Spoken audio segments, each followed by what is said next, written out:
আলাইকুম রহমতুল্লাহ।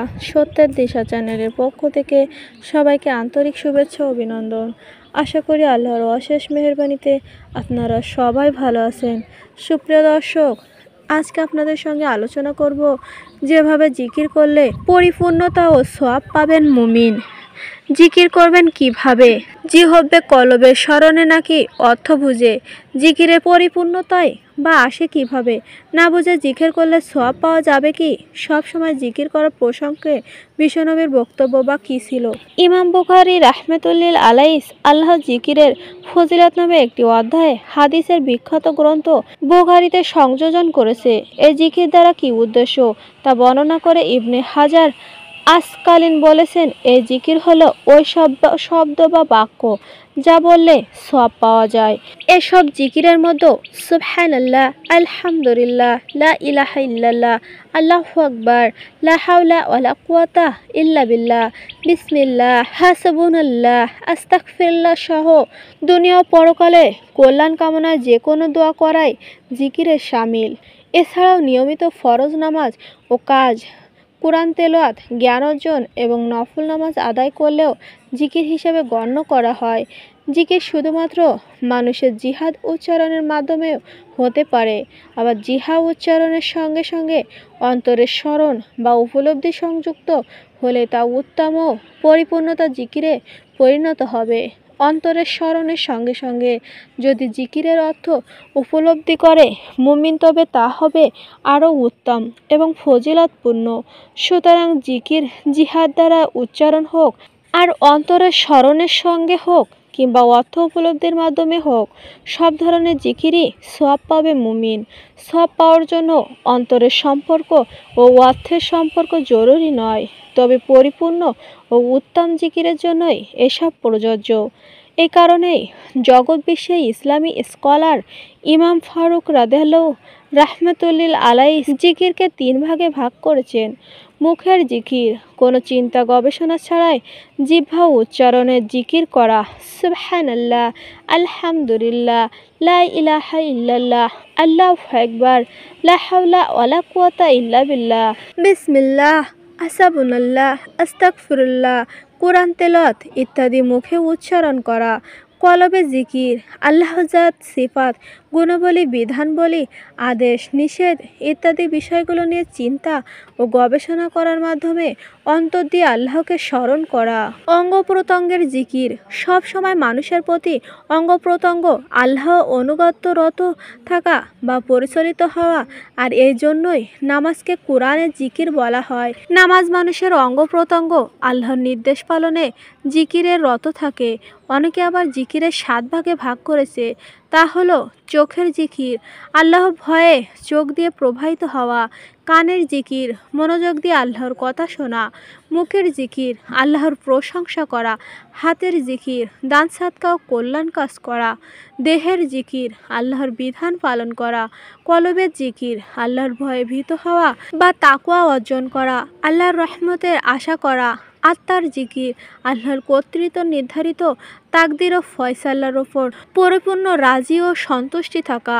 সব যুগে ইসলামী স্কলারগণ জিকিরের বিষয়ে একমত হয়েছে যে আল্লাহর জিকিরের অর্থ হলো ওইসব জিকির যা জপ বা উচ্চারণ করলে আল্লাহর সন্তুষ্টি অর্জন করা হয়।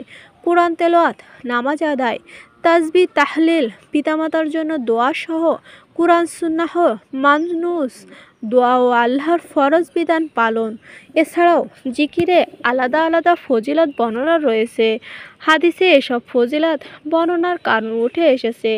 হযরত মুয়াজ ইবনে জাবাল রাদিয়াল্লাহু আনহু বলেন, রাসূল সাল্লাল্লাহু আলাইহি সাল্লামের সঙ্গে আমরা সর্বশেষ যে কথাটি হয়েছিল, যে কথাটি বলে আমি তার থেকে শেষ বিদায় নিয়েছিলাম, তা হলো আমি তাকে প্রশ্ন করেছিলাম, হে আল্লাহ রাসূল, আল্লাহর কাছে সর্বশ্রেষ্ঠ ও সবচেয়ে প্রিয় আমল কোনটি?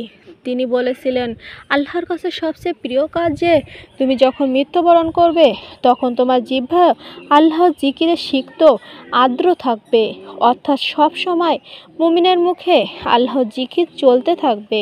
সুতরাং মানুষের উচিত জিকিরে উল্লেখিত বিষয়গুলোর প্রতি যথাযথ খেয়াল রাখা, সে আলোকে জিকির করা। জিকিরে মানুষের জবানের কলরব ও আত্মাকে আর্দ্র রাখে।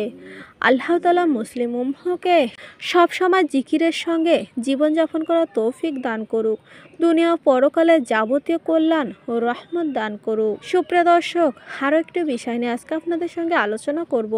তওবা করার পর যে দোয়া পড়বেন মুমিন, তওবার মাধ্যমে কল্যাণ লাভ হয়, মানুষের বিগত জীবনের সব গুনাহ মাফ হয়ে যায়। তওবার মাধ্যমে মানুষ আল্লাহর নৈকট্য অর্জন করতে সক্ষম হয়। মানুষ যত বড়ই অপরাধী হোক না কেন, যদি সে চূড়ান্ত তওবা করে তবে আল্লাহ তাআলা তাকে ক্ষমা করে দেন। তবে গুনাহ যদি বান্দার কোনো হক বা অধিকারের সঙ্গে জড়িয়ে হয়, তবে সে গুনাহ মাফের জন্য সংশ্লিষ্ট ব্যক্তির কাছেই ক্ষমা চেয়ে নিতে হবে। আল্লাহর কাছে চূড়ান্ত তওবা করার পর আল্লাহ তাআলার বান্দার হক ছাড়া মানুষের সব গুনাহ মাফ করে দেন। গুনাহ মাফের পর বান্দা আল্লাহর কাছে কি চাইবেন? আল্লাহ তাআলা কুরআনুল কারিমে চূড়ান্ত ক্ষমতার ব্যাপারের দিকে নির্দেশনা দেওয়ার পাশাপাশি বান্দাকে দোয়াও শিখিয়েছেন। তা হলো রাব্বানা আতমিন লানা নূরা ওয়াগফির লানা ইন্নাকা আলা কুল্লি শাইইন কাদির। সূরা তাহরিম আয়াত নম্বর 8। অর্থাৎ, হে আমাদের প্রতিপালক, আমাদের নূরকে পূর্ণ করে দিন এবং আমাদের ক্ষমা করুন, নিশ্চয় আপনি সব কিছুর ওপর সর্বশক্তিমান। আল্লাহ তাআলা চূড়ান্ত তওবার নির্দেশ দিয়েছেন, বলেন, হে মুমিনগণ, তোমরা আল্লাহ তাআলার কাছে তওবা করো, আন্তরিক তওবা। আশা করা যায় তোমাদের পালনকর্তা তোমাদের মন্দ কর্মসমূহ ক্ষমা করে দেবেন এবং তোমাদেরকে এমন জান্নাতে প্রবেশ করাবেন যার নিচে নদী প্রবাহমান। সেদিন আল্লাহ তাআলা নবী এবং তার বিশ্বাসী সহচারীদের অপদস্থ করবেন না। তাদের নূর তাদের সামনে ও ডান দিকে ছোটাছুটি করবে। তারা বলবে, হে আমাদের পালনকর্তা, আমাদের নূরকে পূর্ণ করে দিন এবং আমাকে ক্ষমা করুন, নিশ্চয় আপনি সব কিছুর ওপর সর্বশক্তিমান। সূরা তাহরিম আয়াত নম্বর 8। সুপ্রিয় দর্শক, তো এই ছিল আজকে আমাদের আলোচনা।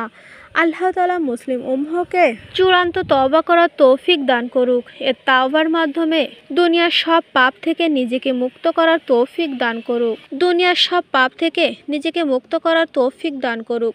তওবার পর আল্লাহর শেখানো দোয়ার মাধ্যমে তার কাছে পরিপূর্ণ হেদায়েত নূর তালাশ করার তৌফিক দান করুক। আমিন।